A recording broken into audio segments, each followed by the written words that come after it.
ఆశ్రయదుర్గమా నా యేసయ్యా, నవజీవన మార్గమునా నన్ను నడిపించుమా.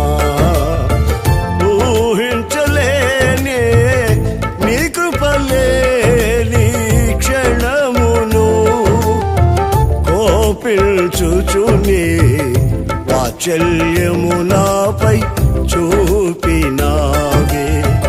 ఊహించలేనే నీ కృపలేని క్షణమును కోపించుచుని వాత్సల్యము నాపై చూపినావే. ఆశ్రయదుర్గమా నా యేసయ్యా, నవజీవన మార్గమునా తరఫున మీ అందరికీ ప్రభు పేరిట వందనాలు చెల్లిస్తూ ఉన్నాం. యూట్యూబ్ ద్వారా మీరు దేవుని యొక్క వాక్యాన్ని విని దైవ ఆశీర్వాదాలు పొందాలని క్రీస్తు ప్రేమలో మీకు తెలియపరుస్తూ ఉన్నాం. ఈ సమయంలో మనం దేవుని వాక్యాన్ని కొంత సమయం ధ్యానించుకున్న తర్వాత మీ అందరి కోసం ప్రార్థనలు కూడా చేస్తాము. దేవుని వాక్యాన్ని కొంత సమయం ధ్యానించుకుంటాం. ఈ పూట నేను దేవుని ఆశ్రయించుట ద్వారా కలిగే ఆశీర్వాదాలు ఏంటో కొన్ని మీతో పంచుకోవాలని ఆశపడుతూ ఉన్నాను. కీర్తనల గ్రంథంలో దావీదు రాసినటువంటి కీర్తన 5వ కీర్తన 11వ వాక్యాన్ని చదువుకుంటాం. కీర్తనల గ్రంథం 5వ అధ్యాయం 11వ వాక్యం. నిన్ను ఆశ్రయించు వారందరూ సంతోషించుదురు, నీవే వారిని కాపాడుదువు గనుక వారు నిత్యము ఆనంద ధ్వని చేయుదురు. ఈ చదవని వాక్యంలో గమనిస్తే నిన్ను ఆశ్రయించు వారందరూ సంతోషిస్తారు, నీవే వారిని కాపాడుదు గనుక వారు నిత్యము ఆనంద ధ్వని చేస్తారు. ప్రియమైనటువంటి దైవ జనాంగమా, దేవుని ఆశ్రయించుట ద్వారా మనకి ఎన్నో ఆశీర్వాదాలు కలుగుతాయి. కానీ ఈ రోజున మానవుడు ఆశ్రయించవలసిన దేవుని ఆశ్రయించకుండా లోకంలో ఉన్న వేటినో ఆశ్రయించి దేవుని యొక్క ఆశీర్వాదాలు పొందుకోలేకపోతున్నారు. కొన్నిసార్లు మనుషులు రాజులను ఆశ్రయిస్తారు, కొన్నిసార్లు బంధువులను ఆశ్రయిస్తారు, కొన్నిసార్లు ఇంకా రకరకాల శక్తి లేనటువంటి బొమ్మలను కూడా ఆశ్రయిస్తారు. బైబిల్ గ్రంథంలో మనం గమనిస్తే యెషయా గ్రంథం 42వ అధ్యాయంలో ఒక మాట రాయబడి ఉంటుందండి. యెషయా గ్రంథం 42:17. అక్కడున్న మాట ఏంటంటే, చెక్కిన విగ్రహములను ఆశ్రయించి పోత విగ్రహములను చూసి మీరే మాకు దేవుడని చెప్పువారు వెనుకకి తొలగి కేవలం సిగ్గుపడుచున్నారు. అంటే ఈ వాక్యంలో గమనిస్తే మానవులు చెక్కిన విగ్రహాలను లేక పోత పోసినటువంటి విగ్రహాలను ఆశ్రయిస్తున్నారు. దేవుని వాక్యంలో ఉంటుంది, వాటికి కన్నులుండి చూడవు, చెవులుండి వినవు, నోరుండి మాట్లాడవు, ముక్కులుండి వాసన చూడలేవు. అలాంటి మోగ విగ్రహాలను, దేనికి ప్రయోజనం లేనటువంటి విగ్రహాలను మానవుడు ఆశ్రయిస్తున్నారండి. వారికి వచ్చిన శ్రమలో కానీ బాధలో కానీ ఆ విగ్రహం దగ్గరికి వెళ్ళి ఆశ్రయిస్తే ఆ విగ్రహం వారికి ఏ విధంగా కూడా ప్రయోజనకారిగా ఉండదు. కానీ మానవుడికి తెలియకుండా రాయిని, రప్పను, పుట్టను అన్నిటినీ పూజిస్తూ ఆశ్రయించవలసిన దేవుని ఆశ్రయించకుండా ఆశీర్వాదాలు పొందుకోలేని పరిస్థితుల్లో మానవులు నడిపించబడుతూ ఉన్నారు. ఇంకొక మాట కూడా నేను మీకు ఇర్మియా గ్రంథంలో చూపిస్తానండి. ఇర్మియా గ్రంథం 17వ అధ్యాయంలో మనం గమనిస్తే 17వ అధ్యాయం 5వ వాక్యం. యెహోవా ఇలాగూ సెలవిచ్చుచున్నాడు, నరులను ఆశ్రయించి శరీరులను తనకు ఆధారము చేసుకొనుచు తన హృదయమును యెహోవా మీద నుండి తొలగించుకొనువాడు శాపగ్రస్తుడు. ఈ వాక్యంలో గమనిస్తే అంటే మనుషులు విగ్రహాలను ఆశ్రయిస్తున్నారని ఇందాక చదివిన వాక్యంలో మనం గమనించాము. ఇక్కడేమో మనుషుడు ఇంకొక మనుషుని ఆశ్రయిస్తున్నారు. అంటే నరులను ఆశ్రయించి శరీరులను తనకు ఆధారం చేసుకుంటున్నారట. అంటే ఒక మనిషి ఇంకొక మనిషిని నీవే నాకు దేవుడు నీ అంతటి గొప్పోడు లేడు అని ఇలాగా ఒకరినొకరు పొగుడుకుంటూ మనుషులు ఆశ్రయిస్తారు. అలా ఆశ్రయించిన కారణంగా కూడా మానవునికి ఎలాంటి దీవెన ఆశీర్వాదం కలగదండి. గనుక ప్రియ దైవ జనాంగమా, ఈ రోజున దేవుని వాక్యం అంటుంది, నీవు విగ్రహాలను ఆశ్రయించకూడదు, అలాగే ఏ మనుషుని కూడా నువ్వు ఆశ్రయించకూడదు, సృష్టికర్త అయిన దేవునిని ఆశ్రయించాలి అనే సంగతి వాస్తవం. ఎవరైతే దేవుని ఆశ్రయిస్తారో వారి జీవితాల్లో వారికి ఎన్నో మేలులు ఉపకారాలు దేవుని ద్వారా నిశ్చయంగా పొందుకుంటారు అనే సంగతి కూడా వాస్తవం. పరిశుద్ధ గ్రంథములో నుండి ఒక 2-3 విషయాలు దేవుని ఆశ్రయిస్తే కలిగే మేలులేంటో ఆశీర్వాదాలేంటో ఒక 2-3 విషయాలు మనం ఈ పూట ధ్యానించుకుంటాం. మొదటి మాట, దినవృత్తాంతాల 2వ గ్రంథం 13వ అధ్యాయం 18వ వాక్యాన్ని చదువుకుంటాం. దినవృత్తాంతాల 2వ గ్రంథం 13-18. అక్కడ ఇశ్రాయేలు ప్రజలు, యూదా ప్రజలు, ఇశ్రాయేలు ప్రజలనేమో యెరోబాము అనే రాజు పరిపాలిస్తున్నాడు, యూదా వారినేమో అబియా అనే రాజు పరిపాలిస్తున్నాడు. ఆ కాలంలో జరిగినటువంటి ఒక సంభవాన్ని మనం ఇక్కడ గమనిస్తాం. దినవృత్తాంతాల 2వ గ్రంథం 13వ అధ్యాయం 17-18 వాక్యాలు. అబియాయును అతని జనులను వారిని ఘోరముగా సంహరించిరి. ఇశ్రాయేలు వారిలో 5 లక్షల మంది పరాక్రమశాలులు హతులైరి. ఈ ప్రకారం ఇశ్రాయేలు వారు ఆ కాలమందు తగ్గింపబడిరి గాని యూదా వారు తమ పితరుల దేవుడైన యెహోవాను ఆశ్రయించిన హేతువు చేత జయముందిరి. అంటే ఈ వాక్యంలో మనం గమనిస్తే యూదా వారు, ఇశ్రాయేలు వారు. యూదా వారిని పరిపాలించేది అబియా, ఇశ్రాయేలు వారిని పరిపాలిస్తుంది యెరోబాము. అయితే ఆ కాలంలో యెరోబాము దగ్గర 8 లక్షల మంది సైన్యం ఉన్నారట, అబియా దగ్గర 4 లక్షల మంది సైన్యం ఉన్నారట. ఈయనకి సైన్యం చాలా తక్కువ ఉంది, కానీ ఈయన దేవుని ఆశ్రయించిన వాడు. యెరోబామేమో తనకు సైన్యం ఎక్కువ ఉందని గనుక సైన్యాన్ని ఆశ్రయించాడు, సైన్యం మీద నమ్మకం పెట్టుకున్నాడు. నాకేంటి ఇంత సైన్యం ఉంది, అతనికి నాలో సగం సైన్యమే ఉంది, కనుక నేను యుద్ధం చేసి నిశ్చయంగా ఓడిస్తాను అనే ఒక నరులను ఆశ్రయించిన ఆ ధైర్యంతో యెరోబాము ఉన్నాడు. కానీ యుద్ధం జరిగిందండి. యుద్ధం జరిగినప్పుడు ఇంచుమించుగా ఇశ్రాయేలీలు 5 లక్షల సైన్యం చనిపోయినట్లుగా పరిశుద్ధ గ్రంథంలో రాయబడింది. దీని అంతటికి కారణం ఏంటంటే యూదా రాజు అయిన అబియా తన దేవుడైన యెహోవాను ఆశ్రయించాడు. ఆశ్రయించిన హేతువు చేత దేవుడు ఏం చేశారంటే వారికి జయాన్ని ప్రసాదించాడు. అంటే నేను మీతో చెప్పదలుచుకునే మాట, ఎవరైతే దేవుని ఆశ్రయిస్తారో వారి జీవితంలో జయం పొందుతారు, విజయాన్ని పొందుతారు. అనేక సందర్భాలలో మనుషులు అపజయాలు పొందుతున్నారు. ఏ కార్యక్రమం ప్రారంభించినా అందులో అపజయాలు పొందటం మనం గమనిస్తున్నాం. కానీ ఎవరైతే దేవుని ఆశ్రయిస్తారో వారికి జయం కలుగుతుంది. అలాగే హిజ్కియా జీవితంలో కూడా మనం గమనిస్తే అస్సూరు రాజుల మీద హిజ్కియా కూడా జయం పొందాడు. యెహోవా అతనికి తోడై ఉన్నాడు, తాను పోయిన చోటనెల్లా జయం పొందాడనే విషయాన్ని కూడా హిజ్కియా రాజు జీవిత చరిత్రలో కూడా మనం గమనిస్తాం. కనుక ప్రియ దైవ జనాంగమా, దేవుని ఆశ్రయించాలి, మనుషులను ఆశ్రయించకూడదు. ఎవరైతే దేవుని ఆశ్రయిస్తారో దేవుడు వారికి ఆయన కృపను తోడుగా ఉంచి విజయాన్ని అనుగ్రహించి విజయ పదములో నడిపించుటకు ఆయన శక్తి కలిగిన దేవుడు.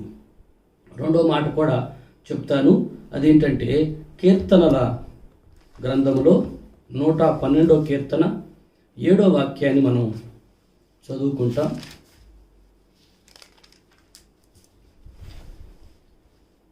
వాని హృదయము యెహోవాను ఆశ్రయించి స్థిరముగా ఉండును, వాడు దుర్వార్తకు జడియడు. చక్కని మాట అండి. వాని హృదయము యెహోవాను ఆశ్రయించి స్థిరముగా ఉండును. ఈ అధ్యాయంలో మనం గమనిస్తే నీతిమంతులను లేక యథార్థవంతులను గూర్చినటువంటి మాటలు ఈ అధ్యాయంలో రాయబడి ఉన్నాయి.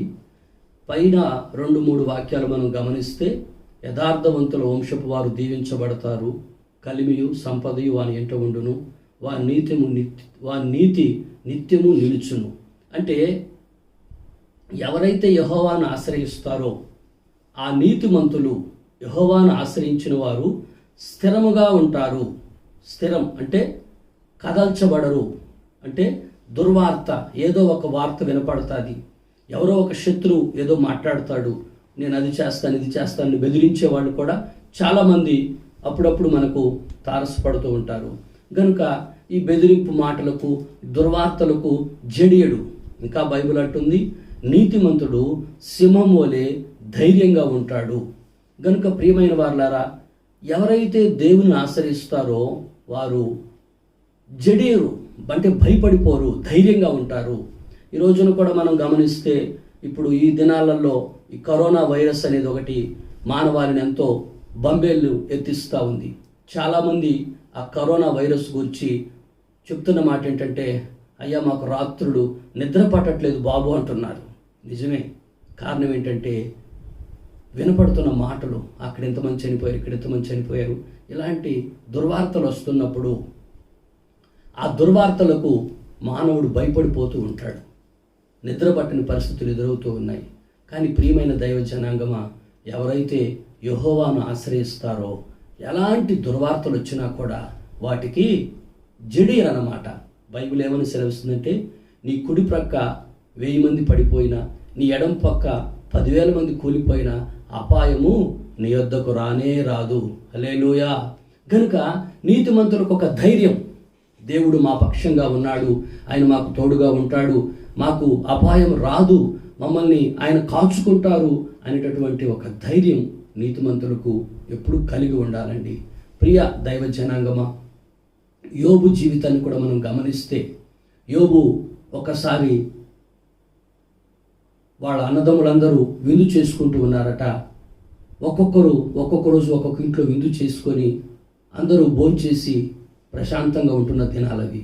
అయితే ఆ రోజుల్లో ఒకవేళ నా కుమారులు ఈ విందు దినాలలో ఏదైనా పొరపాటు చేసుంటారేమో అని చెప్పి ప్రతి ఉదయకాలమున ఆయన లేచి కుమారులందరి నిమిత్తం యోబు గారు ప్రార్థన చేస్తున్నాడు, దహనబలి చెల్లిస్తున్నాడు. అయితే అనుకోకుండా ఒక సందర్భంలో యోబుకు దుర్వార్త వినపడింది. ఏమనంటే, నీ కుమారులందరూ పలానా చోట వాళ్ళ అన్నగారింట్లో విందు చేసుకుంటూ ఉన్నప్పుడు సుడిగాలి వచ్చి ఆ ఇంటి మీద కొట్టింది, కుమారులందరూ చనిపోయారు అని ఒక వార్త వినపడింది. ఆ తర్వాత మరొక వార్త వినపడింది. ఏమనంటే, ఇదిగో నీ కుమారుడు వారి దాసులు పశువులు మందలను మేపుతూ ఉన్నప్పుడు పొలంలో శత్రువులు వచ్చి ఆ మందలను తోలుకుపోయారు అని ఒక దుర్వార్త.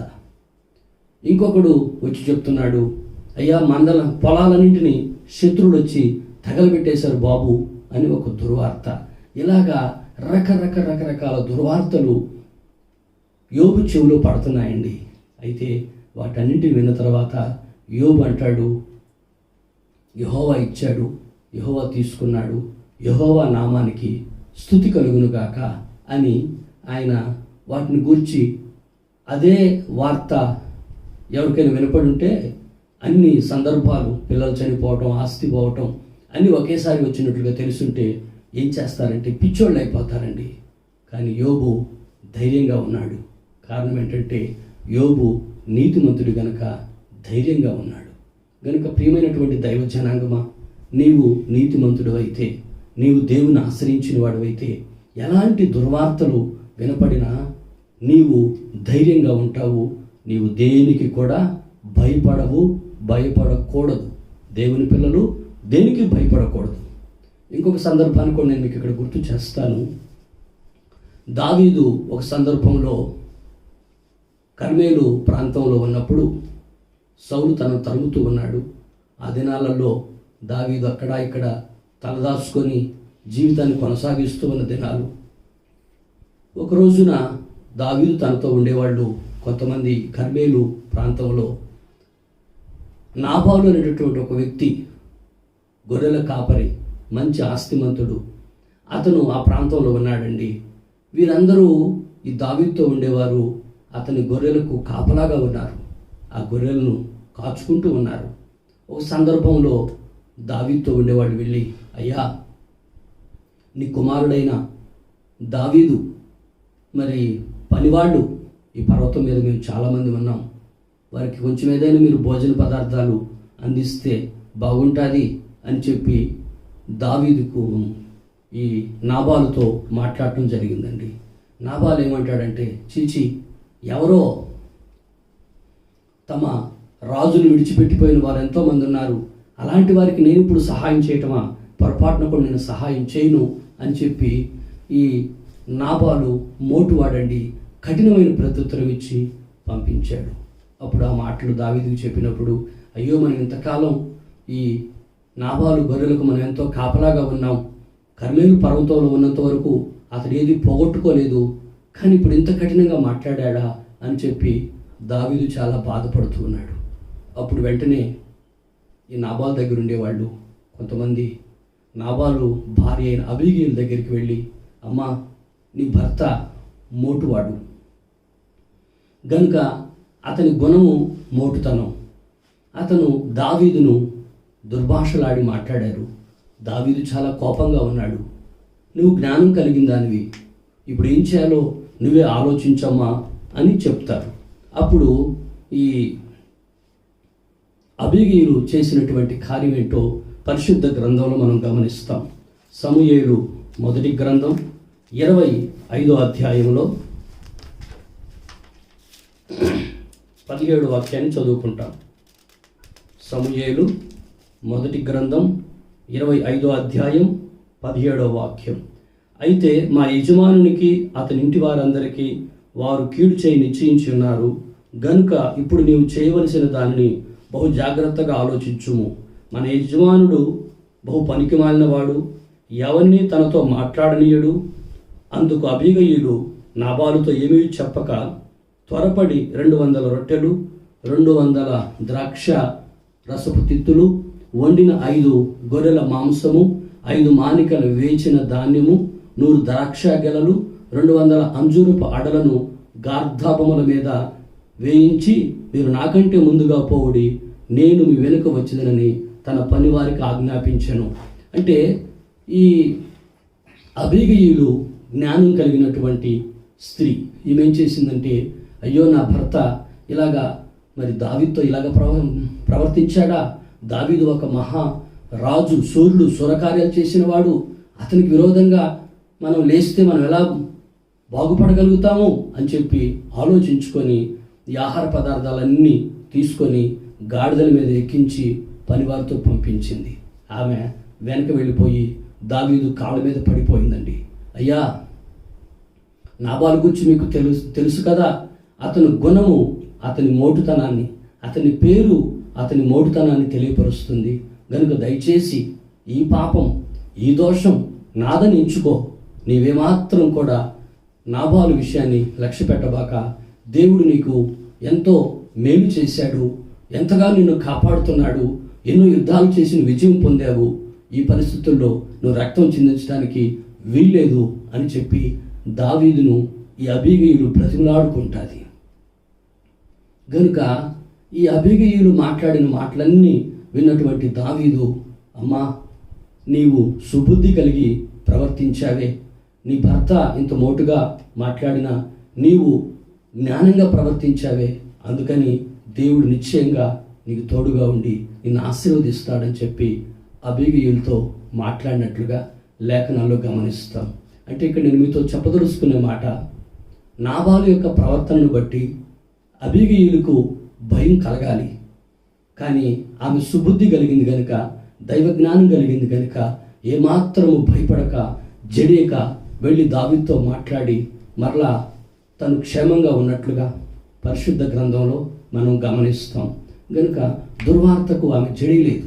దావీదు కోపంగా ఉన్నాడని తెలిసినా ఆమె జడియకుండా, భయపడకుండా వెళ్ళి దావీదుతో మాట్లాడి దావీదు యొక్క కోపాన్ని చల్లార్చినట్లుగా పరిశుద్ధ గ్రంథంలో మనము గమనిస్తాం.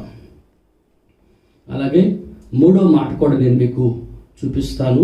అదేంటంటే, ఆమోసు గ్రంథం 5వ అధ్యాయం 4వ వాక్యం. ఆమోసు గ్రంథంలో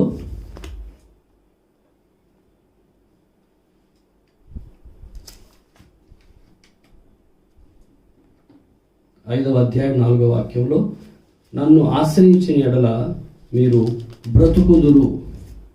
నన్ను ఆశ్రయించిన ఎడల మీరు బ్రతుకుదురు అంటే దేవుని ఆశ్రయిస్తే, మొదటి మాట చెప్పాను, దేవుని ఆశ్రయించినప్పుడు జయం పొందుతారు.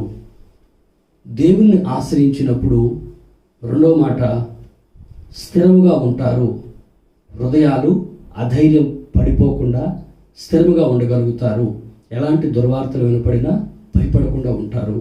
మూడవ మాట, నన్ను ఆశ్రయించినలా మీరు బ్రతుకుతారు. అంటే బ్రతకటం అంటే మనిషి చావు బ్రతుకులు అనేవి మనిషికి ఉంటాయి. పుట్టినప్పుడే మనిషి చస్తాడని తెలుసు, కానీ దినగండం నూరేళ్ళ ఆయుషు అంటుంటారు. మనిషి భూమి మీద కొంతకాలం బ్రతకాలని ఆశపడతాడు.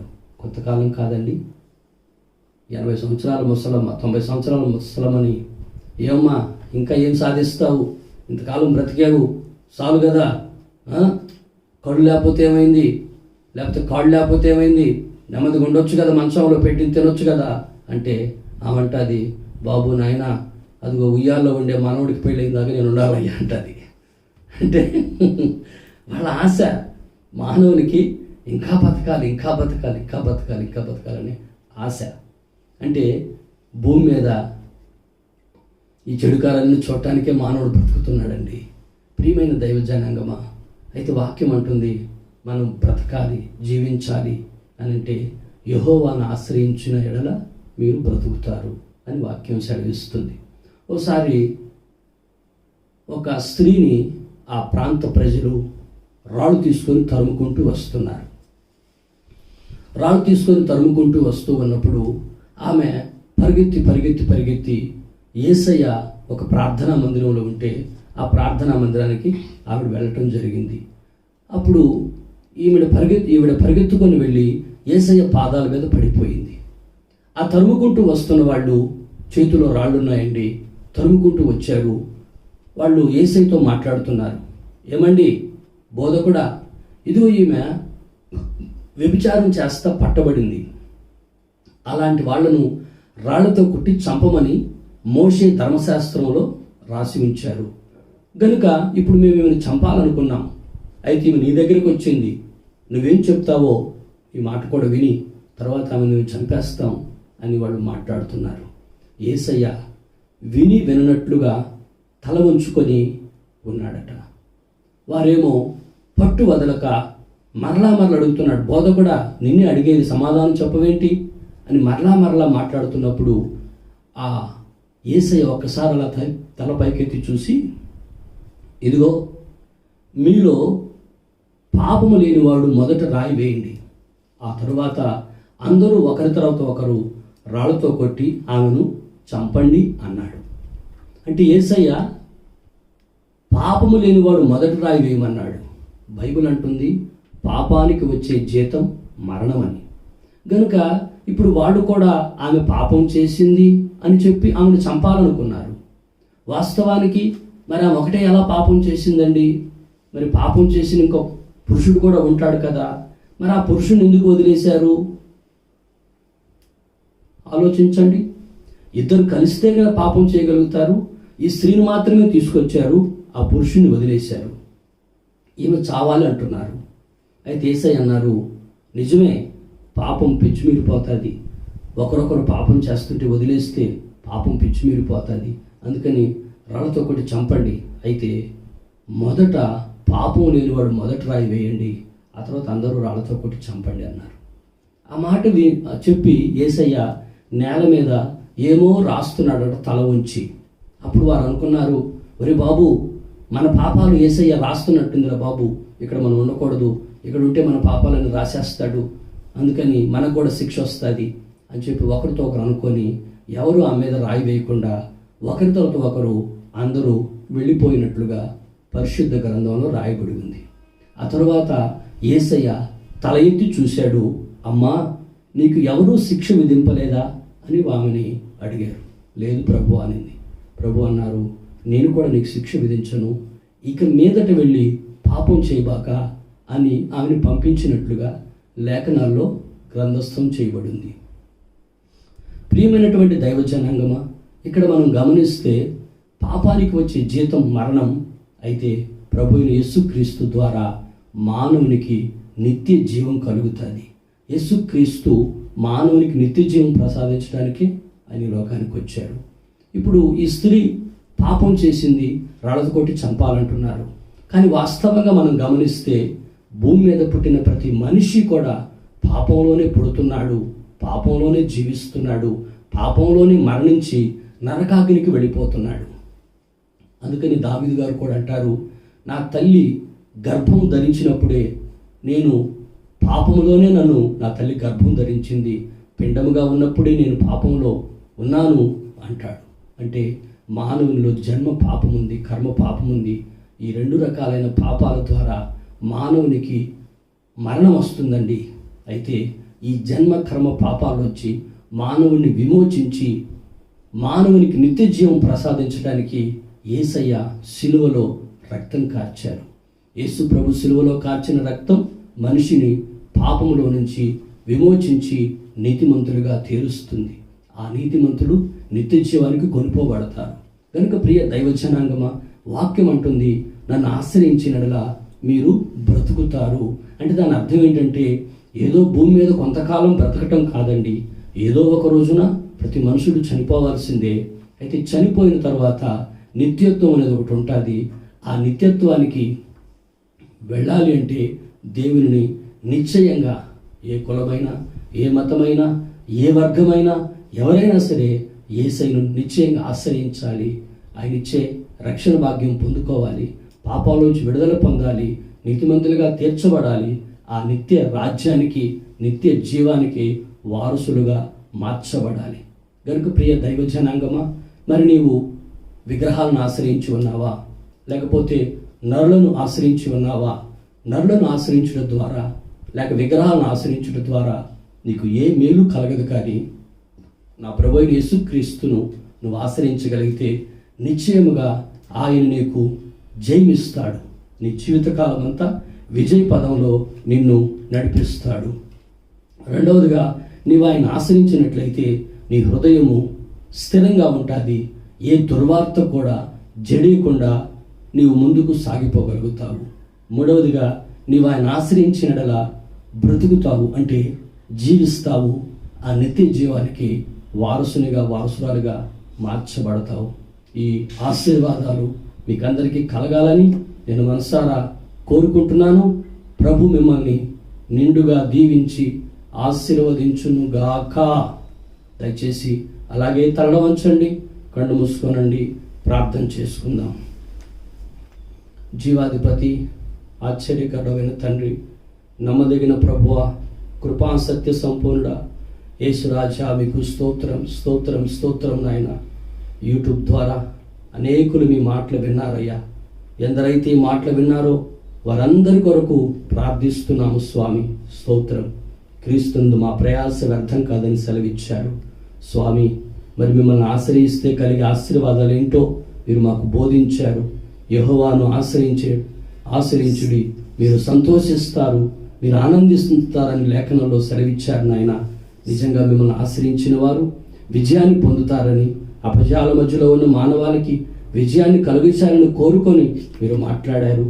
అబియా తండ్రి యూదావారు మిమ్మల్ని ఆశ్రయించి జయం పొందినట్లు మీరు సెలవిచ్చారు. మిమ్మల్ని ఆశ్రయించే మనసు దయచేయండి. అలాగే స్వామి, మరి మిమ్మల్ని ఎవరైతే ఆశ్రయిస్తారో వారి హృదయము స్థిరముగా ఉంటుంది, దుర్వార్తకు జడిరని మీరు సెలవిచ్చారు. యోబుకి ఎన్నో శ్రమలు కలిగినప్పుడు, ఆ దుర్వార్తలు విన్నప్పుడు యోబు జడి లేదు, హృదయం స్థిరముగా మీ మీద నిలుపుకున్నాడు.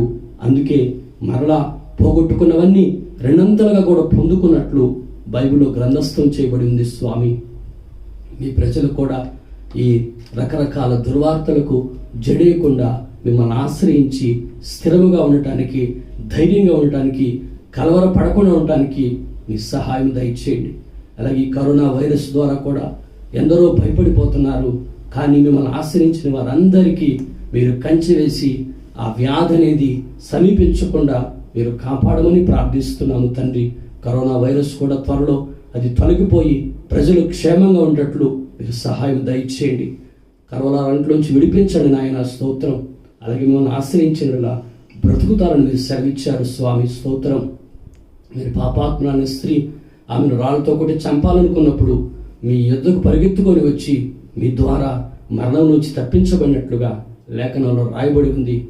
యేసయ్యా, మీరు సిలువలో కార్చిన రక్తము మనిషిని పాపములోంచి శాపంలోంచి విమోచిస్తుంది కనుక ఎందరైతే ఇంకా మిమ్మల్ని అంగీకరించకుండా ఉన్నారో వారందరూ కూడా ఈ మాటల ద్వారా మిమ్మల్ని అంగీకరించి మీ రక్తములో కడగబడి పాపములోంచి విమోచించబడి నిత్య జీవానికి వారసులుగా మార్చబడినట్లు కృప చూపమని, మహిమ ఘనత ప్రభావాలు మీరు పొందుకోమని నజరేయుడైన యేసు నామములో ప్రార్థించి స్తుతించి వేడుకొనుచున్నాము తండ్రి.